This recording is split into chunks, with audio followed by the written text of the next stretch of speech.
दिल्लीतील विद्यार्थ्यांच्या आंदोलनाला यश आलंय। तरुणांच्या मागण्या सरकारनं मान्य केल्यात। याच पार्श्वभूमीवरती आज दादरमध्ये ठाकरे बंधू आनंदोत्सव साजरा करणार आहेत। याबाबत उद्धव ठाकरे आणि राज ठाकरेंनी एकत्र पत्रकार परिषद घेत माहिती दिली आहे। धर्मेंद्र प्रधान यांचा राजीनामा झालेला आहे, त्याच्यामुळे ही युवा शक्तीची ताकद ही मोठ्या प्रमाणावरती उद्या मुंबईतून तमाम जनतेला किंवा तमाम दुनियेला आपण दाखवली पाहिजे। म्हणून उद्याचा जो काही मोर्चा आहे त्या मोर्चाच्या ऐवजी आपण काय नेमकं करतो ते राज सांगेल, पण उद्याचा कार्यक्रम हा असाच राहील जसा पहिला ठरवला होता तसा। उद्या शिवाजी पार्क मैदानामध्ये वीर सावरकर मार्गावरती तिथेच व्यासपीठ असेल। उद्या तिथून सिद्धिविनायकला जे जाणार होतो तर तिथेच असेल आणि तिथेच सगळेजण जमतील।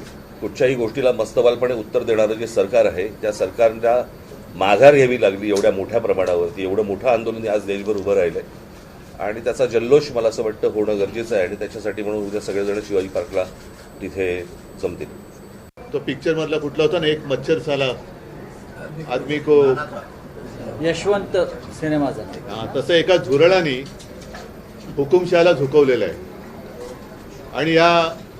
आणि ज्या तरुणांना झुरळ म्हटलं त्यांनी सुद्धा लक्षात ठेवलं पाहिजे की आपण केवळ खुर्चीत बसलाय म्हणून डोक्यात माज गेल्या असं वागू नका।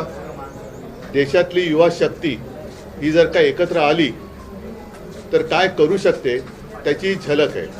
या तरुणाईचा हा विजय आहे, खूप मोठा विजय आहे। याचं जर एका वाक्यात जर वर्णन करायचं झालं तर या जेनझीनी सरकारच्या झिंज्या उपटलेल्या आहेत आणि त्यांना जमिनीवरती पूर्णपणे आणलेलं आहे। हा मला असं वाटतं खूप मोठा विजय या तरुणांचा आहे। त्याच्यामध्ये दिपकेंचा त्याच्यामध्ये खूप मोठा वाटा आहे।